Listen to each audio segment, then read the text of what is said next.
Are you tired of spending your time and money chasing strategy after strategy only to discover what worked 10, 5, or even 2 years ago is not working now? Things shift fast in the online space, and if you're not keeping up, you're getting left behind. It's time for something different. Welcome to the Marketing, Media, and Money Podcast, where every single episode will be jam-packed with proven, profitable strategies, behind-the-scenes secrets, and what's working now resources from industry experts and global influencers to help you scale your business, shorten your learning curve, and stand out in a crowded, noisy marketplace. And now, your host, award-winning marketing and media strategist, and international speaker, Patty Farmer.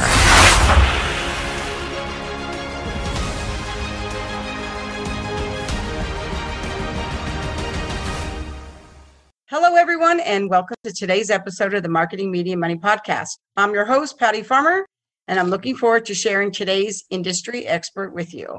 And I have to tell you, I'm super excited today. We have a great guest. I know I always say that, but we really do, because we're going to go off the beaten path a little bit today, and we're going to talk about something pretty specific, but something that I think is so important for people's future, about owning their business, because today we're going to talk about franchising. And I think it's a great, great topic. We're going to get it from the franchise guru herself. So let me tell you a little bit about our guest. So today we're going to talk to Meg Schmitz, and she's earned the nickname Franchise Guru from the Wall Street Journal. She's also a fashionista who loves working with the free agent mindset to help individuals become investors, disconnect job from security, and create abundance and financial diversity through business ownership. She educates future business owners about essential, Amazon-proof, recession-resistant franchise business models that are the perfect fit for them. Armed with 30 years in franchising and experienced as an entrepreneur and angel investor, Meg knows the business landscape and who will succeed in franchise ownership. Her goal? To help individuals and businesses find each other, creating the perfect match. And I love that so much. Thank you so much for being here with me today, Meg. It is a joy to be with you, Patty. I am so excited. I think this is really a great topic. I think people think about it. You know, they have a lot of questions about it, and they really don't really understand it enough. So I'm really hoping that we can just really kind of deep dive into it. But before we do, let's ask the most obvious question that I think people want to know is, from the expert herself, what is franchising? Franchising is a business model that is intended to take an excellent idea, typically low-hanging fruit, something, a product or service that many people will gravitate to.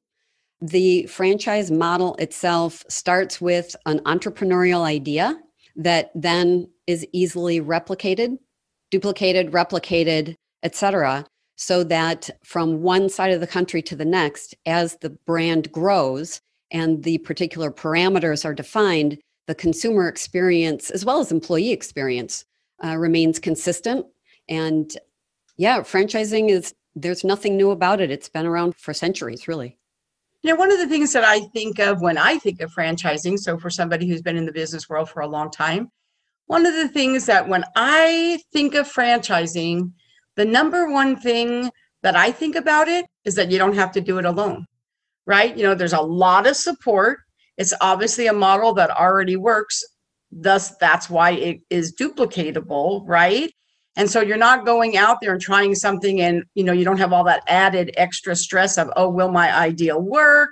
Because it already does work, and you're not doing it by yourself. So when I think of franchising, I think that's probably one of the number one pros from what I'm thinking, but you're the expert. So are there some others that are more important? What are some other real pros about franchising? You know, you hit the nail on the head. It's being in business for yourself, but not by yourself. I will say that franchising sometimes gets a bad rap, and in some cases it deserves it because there isn't that consistency. But when working with a portfolio of companies like I do, I've got a lot of confidence that when I'm connecting the investor with a concept, that they're getting exactly that. They need that fabric of infrastructure and support, but like-minded owners who are all willing, if you will, to play by the same set of rules. So it works because people are willing to follow the recipe and not try to change the recipe. That's what creates that consistency too for the ownership, and consistent, reliable implementation of those rules is what gives the consumer the confidence to come back. They know they're going to get the same experience again and again. I think that's really important too. I mean, I know I belong to certain things. I have a membership at a massage place, and I love knowing that it doesn't matter what city I go to, that when I'm out of town, I'm usually going to have a massage, and I feel very good knowing that that franchise that I go to is going to be good no matter what. And there's a lot of them. I could just name off a whole bunch of them, but I think that, would you say that when it doesn't work, it usually means, like you said, they didn't follow the recipe. They decided that, I'm going to have a franchise, but I kind of want to do it by myself and add my own 2 cents because I think I can make it better. And then when people come in, they're like, wait a second, this is what I expected and I didn't get. So would you say that that's probably one of the number one reasons when it doesn't? It is absolutely the number one thing. One comment I want to throw in here for the listeners is that so many people think or equate franchising with food. And it's so much more in franchising. If you really think about, Patty, you brought it up already, massage, health, fitness, wellness, big deals right now if you're working from home. And so the home services, we're all working from home. We don't have the boss over here over our shoulder. And so people are more and more going to the internet and looking for what kind of franchise should I own? And so it's so much more than what people think. So you're hitting the nail on the head. Oh, I love that. Well, I have so many questions and I really kind of want to do a deep dive. But before we do, I'm going to backtrack just a little bit here and let's talk a little bit about you. So I see that you have this 30 years of experience and you're an entrepreneur too, which I love, and an angel investor. I love that too. But you didn't just wake up one day and say, I'm not thinking that you woke up one day and said, oh, you know what? I think I'm going to do franchising, right? So there's obviously a little bit of a story there, like there is for most people when they're doing something they so obviously love. And it is pretty obvious that you do love this. So tell us a little about your story and your aha moment and what made you do the thing that obviously you're passionate about and have a purpose about. So I got into franchising more or less by force. My husband at the time, who's now my ex-husband, and this matters, is he went to a franchise expo and he said, listen, I've always wanted to own my own business, and owning a franchise is an easier way to get into business, which is true. But he said, if you have a job, you need a car that works. If you have a job, you need a haircut so you look good. And we ended up investing in Great Clips, which many people know what Great Clips is now. But when he said that to me, it was more or less a unilateral decision. He got into this because he wanted to own a business. It had never crossed my mind. And so when we got into our first location, literally keys to the door, started to do the demolition, the rebuild and all of that. About 6 months later, it was really clear that it was the wrong fit. And not for me, I wasn't involved. It was my husband who was doing the staffing and getting that business launched. Well, long story short, he wanted to walk away. Just lock up the door. Let's go. This is not working. And I'm a terrier. I was gonna wrestle this thing to the ground until I figured it out. It's a recipe. It's not that hard. And so I identified the problems and fixed those, which were pretty Herculean at that particular time. And then I really appreciated how easy, and I don't know that easy is the right word, how much easier it is to own and operate a franchise than it would be to start from scratch. Most people just don't have the business plan or the brain power to put together a plan that is going to be financially lucrative whilst get into business. So I had that epiphany that you were talking about, I would say 6 months later, when we started to really see that the staff was turning around, the problems had gone away, the customers were happy because they knew that my staff was consistent. They were predictable. They were coming in during their their shift, and people started to recognize when their favorite stylist would be there. There was a location down the road from us that was off the reservation. If you've ever been to Great Clips, you know that we don't do color and we don't do nails. And at this particular location, the ownership there was letting their employees do color and nails. It was creating confusion when those customers had a wait time and they wanted to come up to mine where maybe it was a shorter wait time. And people were coming in, women were coming in with boxes of color and saying, well, I can't get in down at Carrie. So here's my color. Can you do it? Like, what? This is not Great Clips. This is not what happens. So case in point to a good location was mine. Then we acquired that other location. They chose not to cure their problems and follow the system as it was supposed to be executed. So I bought that one for pennies on the dollar. Turned that one around. It was my most financially successful location of the 5 that I ended up opening. But I think it's kind of like having kids or doing anything else. The first one is really scary. Then you get the cadence and the pace of all of this, and you know that every day is going to be a little bit different. But my aha moment was, I don't have to create something from scratch.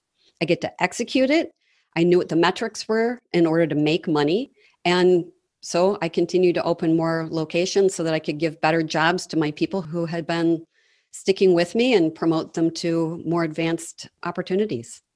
And I think from a brand point of view too, it's like, before you get this whole loyal following and you get to work on branding, right? You also have to have a brand first, right? Because your brand is what people think, feel, say, and share about you, right? So if you have a good brand, then you can start working on the branding and those other things, but you really have to have a good brand. So a lot of times when you open a business from scratch, you think of some really cute name that makes sense to you. Now you've got to create all of that first. So if you have a franchise and somebody, has been driving, 10 miles or 15 miles to go to that particular thing, I know that when that happens for me and all of a sudden I see something open and it's someplace I already go, but I travel more, like I'm super excited, right? Because I already know the brand. So I really think from a branding point of view, that makes sense too. But before we go any further, I feel like one of the things that I always like to know is I always like to know what not to do before I know what to do. That's like important to me. So let's kind of do a little bit. I always like to call this debunking myths. So what are some of the myths? So let's get those out of the way. So the people who are like thinking in their head while they're listening to us, let's take care of that first. So what are some of the biggest myths and the things that people say to you that you're always having to kind of correct? So let's talk about some of the myths about franchising. Oh my gosh. Isn't it cheaper to just do it myself? Depends on how much time and money you have. That's a big one. Why can't I just do it myself? That seems so obvious. Window cleaning, I could do that. Hire a guy with a bucket and a car and a ladder, and I don't need to pay a franchise fee for that. Another one is that it's food, and there's so much more to the world of franchising than just food. That's a big one. How much money can I make? Will I make a lot of money? And is it really easier to do it? Is it easy to run a business in COVID? Is it easier to run a franchise? No, that one is true. That one is true. That it is. Oh yeah, that was one of my questions for sure. Believe me, we're definitely going to go there. But I do think there's myths in every business. Every industry has myths around it. Yeah. And so I always think it's really good. We're going to be a myth buster, right? Because I think that is important before you can really focus. I think people need to clear that. And so that's what I always like to do here on my podcast. Let's clear the myths so we have a nice, clear canvas so that then we can give them proper knowledge from the experts that we have, right? And so let's talk about the benefits. So what are some of the benefits of owning a franchise? Heavens, there are so many of them. You've got a proven brand. You've got marketing that's out there. You're not creating a website on your own. They've got all of that. You've got annual, semi-annual, more monthly, regular meetings of ownership. There's regular training. So there's onboarding training, but then there's also ongoing training so that as business owners, we are improving our business ownership skills. Let's see, there are so many of them.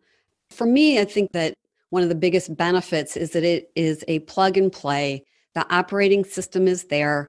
The software platform is done already.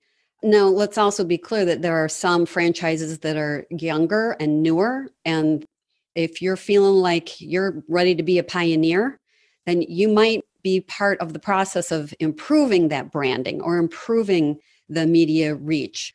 But then there are other companies that have been around forever. And even in the pandemic, they were able to hang on to their essential value proposition while also altering their messaging to address how are they staying relevant and successful in a pandemic or in a recession. Those things happen too.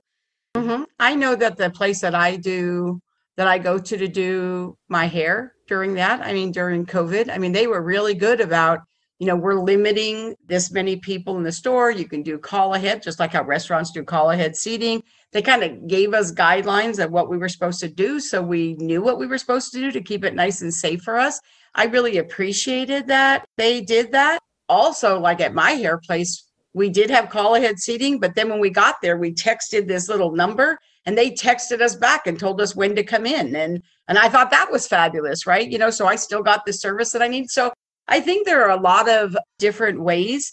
But again, I think for me, one of the biggest benefits as a consumer, right?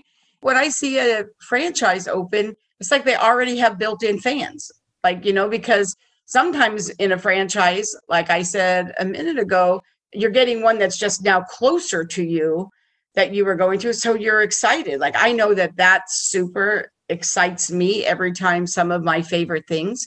But I also really kind of want to dig into something you said before, because I think this is really true too.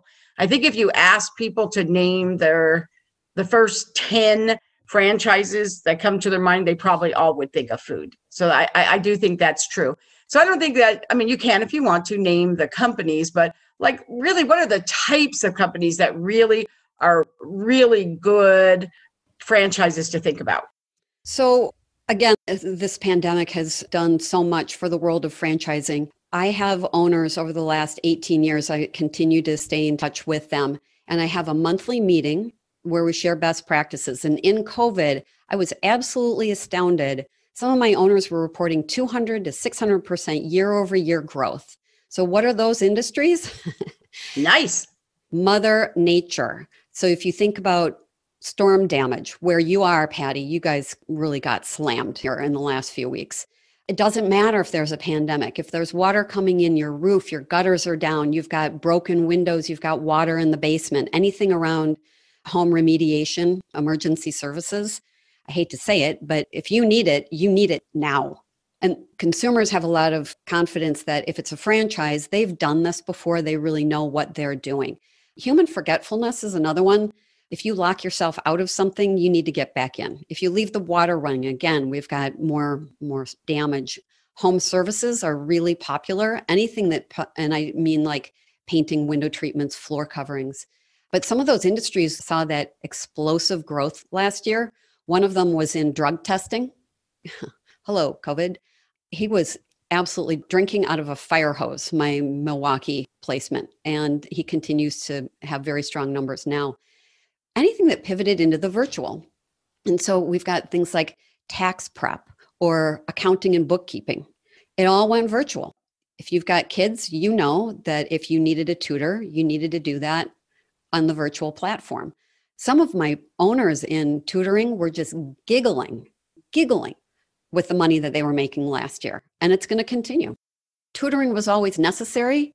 Well, it became even more necessary last year. The numbers are going to even out again. But this virtual opportunity that presented itself has also then infiltrated, let's say, into home services where they're using drones outside to do estimates. Or inside too, there's technology too, where there's less human touch and it's much easier to get in and out in an efficient fashion to get an estimate done. Residential cleaning. Yes, I have somebody that I network with and we do a lot of referral business here that is in the disaster cleanup type of thing, which is really interesting because I actually have a client in California who does that and it is a franchise. And so what was really interesting is the one he has here is a franchise too. And during COVID, he said that he just his 6 to 10 times his income because all the businesses that he came in to do all the COVID cleaning after every time they had some type of issue with, with that. And so he was like, oh, Patty, like I have never been so busy, so I think that is kind of interesting. So I think a lot of times people think, oh, COVID would not be the time to start a franchise, but I don't believe that's true. So would you say that COVID in no way, shape, or form has affected franchising? Absolutely. And my husband, who works downstairs, he's right below me. He can hear my conversations and I can hear his. We are entrepreneurs. We're business owners in businesses that are not franchises. We're investors in franchising. And he and I, over the last year, remarked on nearly a daily basis how our angel companies, these young or newer entrepreneurial startups, they didn't have the wherewithal to see around corners and react to the pandemic. And of course, every municipality had different rules. What the franchise companies were doing, they were proactively contacting their most valuable resource are their owners. What is happening in your marketplace? How is this affecting you and your ability to generate revenue? We know that some businesses needed to close and others just went absolutely bonkers. So the big benefit to being in a franchise in a time like this is that they have so much experience already going through periods of duress. So one of the interesting things about entrepreneurial activity is the amount of initiative that takes place during times of challenge. And franchises are no different. They started as an entrepreneurial startup, a little independent idea. Well, now they've got the infrastructure to build out support mechanisms that an independent entrepreneur probably doesn't have, that posse of people, experts in the field who can identify trouble areas. Pete would say to you right now, absolutely the time to start a franchise is now. Absolutely. So now I want to talk a little bit about you and how you educate those business owners, because I really love the fact that you find or match, people with the business model that's perfect for them. Like, I love that, right? I love that you do that and stuff. So what are some of the ways that you do that? So what I really love, when I get really passionate about, isn't franchising so much as from my very first job, actually when I was a younger girl, I have always loved helping people find that lily pad to land on. And so I started off in executive recruiting. So I was doing temporary contract, et cetera. So seeing people in transition is a really remarkable thing when I can see that someone is stuck and maybe they're stuck in a job where there's no satisfaction. I want to tear those layers apart. I want to dig deep and get to know someone. I am not a broker. I don't just hand over a sheet of paper and say, here, fish window cleaning is a great opportunity, Patty. Good luck with that. I take the time, like a good marriage counselor or a good matchmaker. You don't want to meet just any man or woman. You want to meet the right one. So let's pull those layers of your life apart. As I think back in time, my ex-husband did not think about his wife, that was me, our lifestyle, and our money. So I tell everyone that I'm working with in the first conversation and every conversation going forward, those three things: your partner in life, your lifestyle, and your money. We're going to talk about those three in every conversation, because I know that if the spouses aren't on board together, this is not going to work. If it's disruptive to the lifestyle and the things that nourish that partnership or that marriage, it's not going to work. And if it disrupts their financial future, short-term goals, long-term goals. So it has to be more than the widget. It has to be, what are the skill sets are they using? What are their strengths and weaknesses? What, if you have a job, is this a diversification strategy? What's going to work so that you can keep your job? It's not just your marriage. Let's keep your job too. How do you create a diversified income stream? What does that look like if you're going to be a semi-participating or an absentee owner? It's so much more than the widget.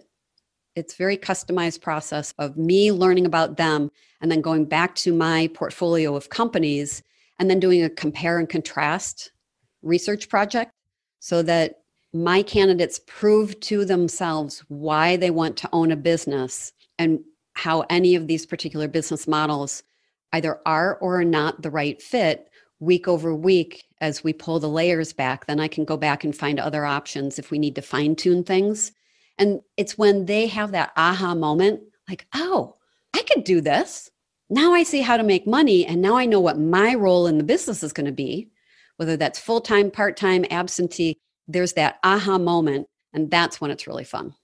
I love that. Do you also, I mean, I love that you like do this match thing, because you're right. I mean, like anything else, if you really love what you're doing and you have some objectives of what you want, finding the right one is really great too. Do you also help people with exit strategies? So like if they decide they want to franchise and like they have like an idea that, oh, this is what I want to do for like 10 years. And then like our exit strategies, and then we want to retire or whatever that is. I mean, looking at what those things are. So do you help them take those things into consideration, ask questions about that? Because I remember that, I've been in marketing for like 20 years, but back in the day, I also was in the mortgage industry. And one of the things that I always thought was really, really important was like, is this the house you want to keep? Or like, is this just like you want to be here for just a few years? It's the starter home. Knowing this information helped me to make a better options for them of what they needed in their loan. So I'm assuming, and I guess that's why I'm asking, is that something you take into consideration too? Is like, what are their long-term goals? Do they have an exit strategy? Are they going to want to sell that business? Like, what does that look like? Yeah. In the beginning, Patty, I didn't think thoroughly in that way. It was more about getting them into the right business. And then I started to think back on how I exited my Great Clips. Someone made me an offer I couldn't refuse. All 5 of my locations looked like Great Clips. They acted like Great Clips. The money I was making was just right in the sweet spot of what it ought to be. And so I started to think more so in a strategic fashion with my candidates so that we could get into a conversation about, and the franchisors like this too, about exiting. What does that look like? Is this a family legacy business that your kids are going to step into? Is this a money maker that at some point you say, I made enough money now, I'm going to sell it and walk away? So I actually am working with a bunch of people right now whom I placed into business, and I am helping them right now to figure out their exit. But I think it's sometimes too, it's really about accumulation too. I mean, like somebody may say, you know what, I want to get into something that as I grow, I can acquire more of them, right? Yes. So maybe somebody wants something and they only want stuff to be local. Maybe somebody says, oh, well, you know what? Because I think things like, I have 6 daughters. So for me, when I'm speaking, whatever I'm doing, I was saying, oh, is there something that could provide me with a way to see my children? So if I was going to do franchise, like, oh yeah, I want to open one where all my kids are, right? So that I could do that too. So I'm sure there's a lot of different things, but you said something that I really feel is so important. I want to make sure that we bring it up. So if the listeners didn't actually catch that, I want to make sure that they do, is when you said that you actually stay in contact with them. So, this isn't like, oh, they're going to get into a franchise and, oh, yes, it's great. And they have this track record and they have this. They also have you. Like You are going to be there with them to be able to help them when those things come up and those questions come up, because you have 30 years experience here. And I have to tell you, having somebody that can walk alongside you is priceless. It has been, well, it's impossible that I've been in business for 30 years because I'm only 36, but I know 58 never looked so good. I started in franchising feeling very alone, even though I was part of a group of people. Our co-op hadn't really gelled yet. I think we opened the 7th location in the Chicago area. So we weren't cooperating yet. As my business has matured and I gravitated from owning the businesses to getting an offer I couldn't refuse and jumping over to the consulting side, I started to have a pretty good density of placements, it seems natural, in the Chicago area because that's where I'm headquartered. But then I also started to come up to Milwaukee quite a bit. And it dawned on me that with the number of owners I was placing in the Milwaukee market, none of them was going to have a big and robust cooperative like I had with Great Clips. There were 300 locations. There were 37 of us, all waving the same banner. We're all pulling on the same rope. We're all building the same brand. So I have this value proposition that I say to people, Patty, once you're mine, you're always mine. I'm always right here on the other end of the phone. You text me, you call me, you're the truck that ran into the bridge and you are stuck. Call me. I will help you get unstuck. We'll brainstorm through this.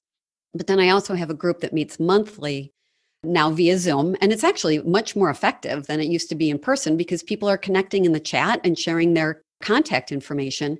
And we go around the room and I have all my owners say, who are they? What business do they own? And how can we help you in the month of May? What is your ask? Is it an opportunity? Is it a challenge? And it gives me goosebumps right now, really. The givingness. Everyone who comes with an ask is also giving to the other participants. So everyone gets something and everyone gives something. And that's why it's such a sticky group. It's great that it's on Zoom because now I don't have to change my meeting room to accommodate capacity. It's very effective 90-minute brainstorming session and a lot of value. I am not a broker. You will never be flapping out there alone. You always have me. I love that. Speaking of ask, as you brought that up, I really want to take this moment to say thank you when I asked you to come and write for the Marketing Media Money magazine. I just really knew that this franchising was something that our audience may be considering. And it literally was something that I could not help them with. And I was like, wow, that is, it comes up several times. Who do I know? How can I find someone? And of course, I reached out to my favorite, go-to person who, that her and I do those introductions together, right? And I said, who do you know that's really an expert at this? And I was really pleased and thankful when she introduced me to you and that you leaned in and said yes when I invited you to write for our magazine. I have to tell you, you are spot on. I love that you're so passionate about serving and so knowledgeable, but not just that you're knowledgeable, that you're so generous about sharing your brilliance. And I appreciate that so much. Thank you, Patty. It's so rewarding to have that giving spirit. The more you give, the more you get. The universe is just the most amazing thing. If you put it out there that you're there to help people, obviously too, I work and I work to get paid. But for me, the greatest satisfaction is helping someone, and it's my tagline, take the leap and land on the lily pad. Stick your landing, not in the water where the big old bass or northern pike is going to come and eat you up. I want you to land exactly on the right lily pad.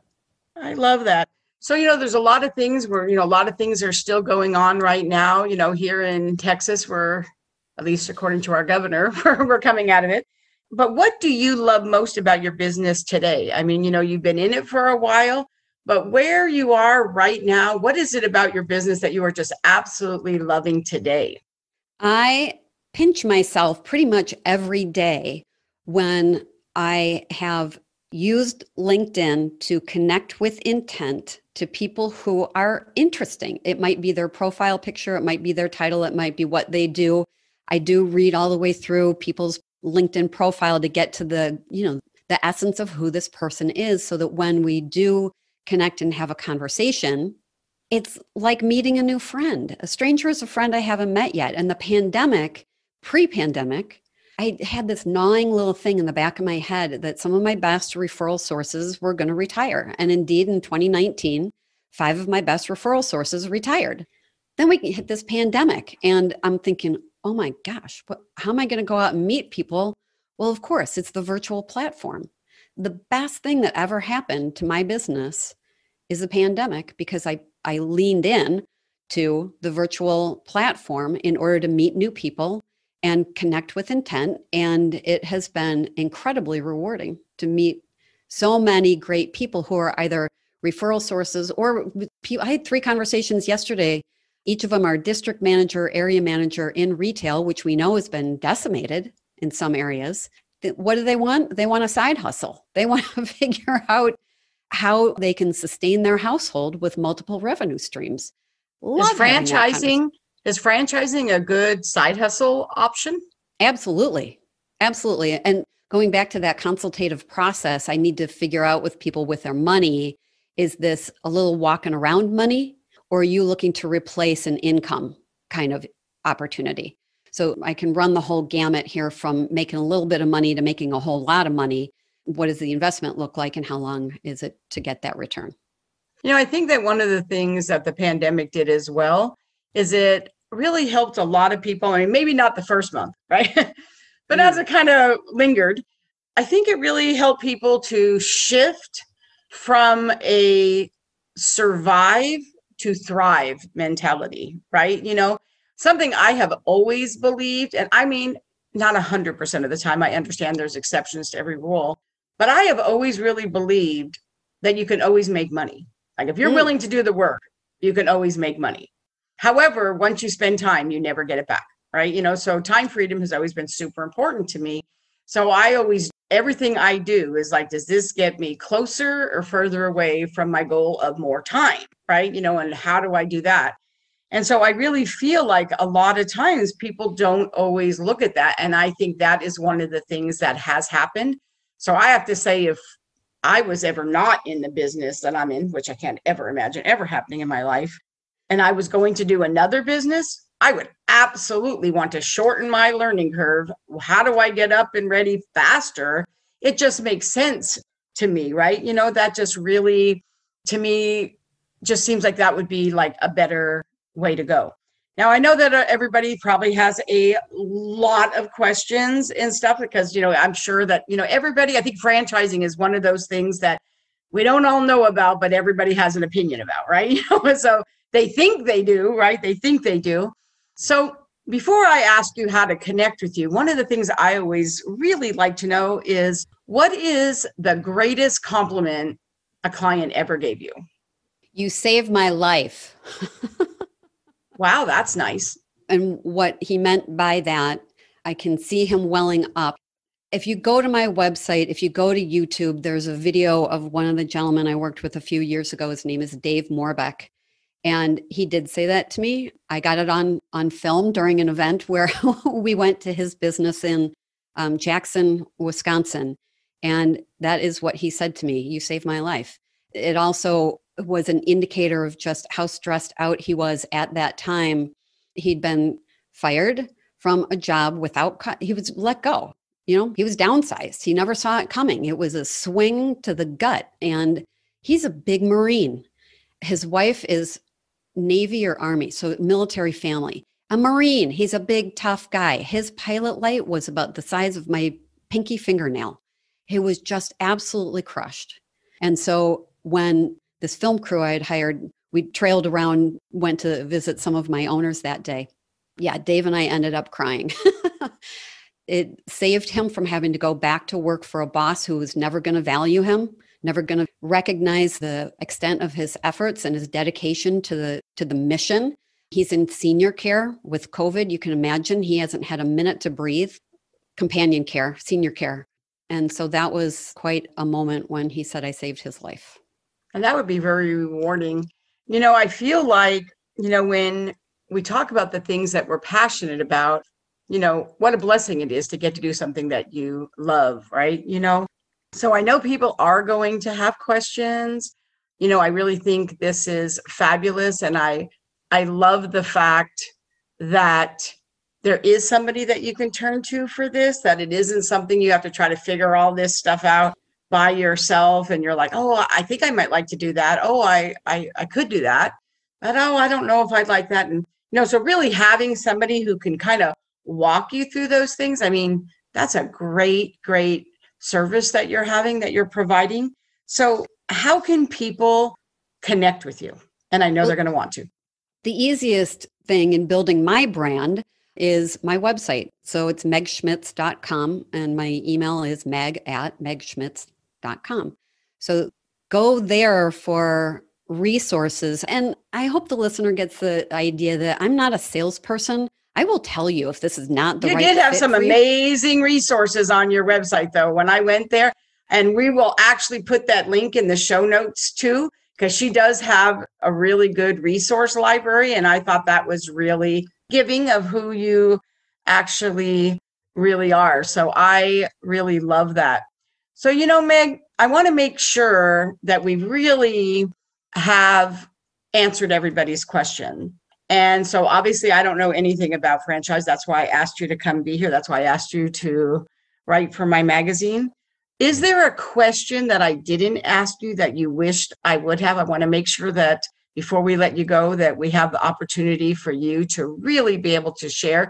So is there a question you'd like to answer? Yes.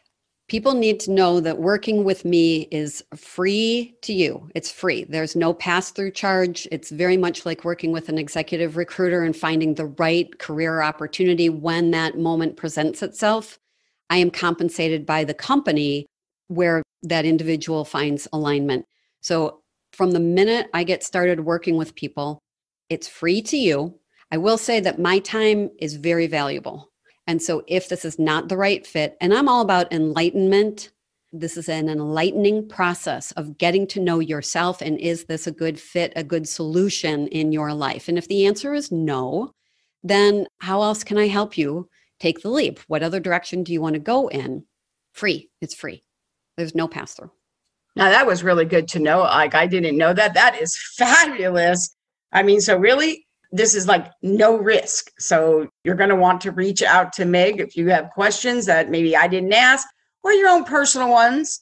This would be a great time to reach out to her. And then because she not only has this great resource, she also came bearing gifts. Meg, could you share with them a little bit about the gift that you brought for them?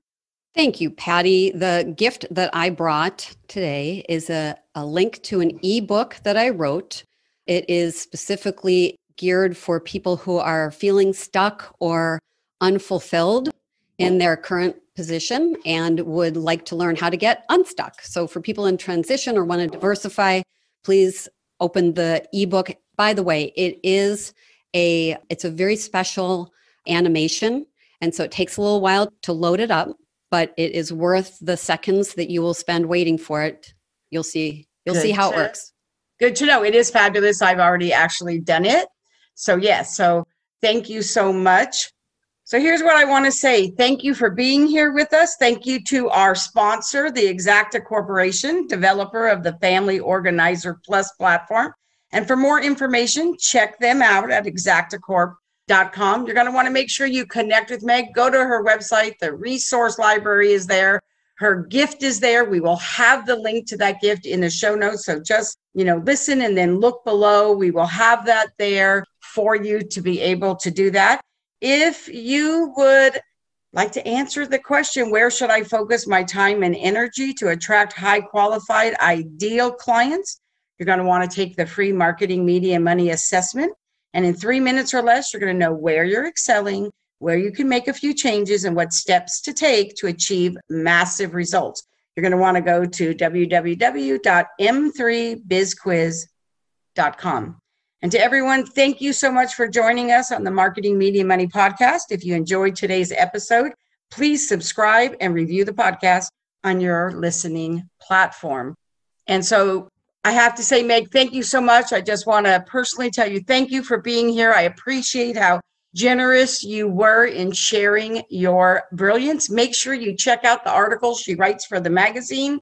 You are going to want to really dive into those because she's so generous there too. So thank you so much, Meg. You are the best, Patty. It is an absolute pleasure. And my fellow fashionista, it's always good to see what you're posting. Thank you so much. Thank you for joining us today on the Marketing, Media, and Money podcast. To shorten your learning curve even more, make sure to grab your free copy of the Marketing, Media, and Money magazine at www.marketingmediamoney.com. I promise your business will thank you.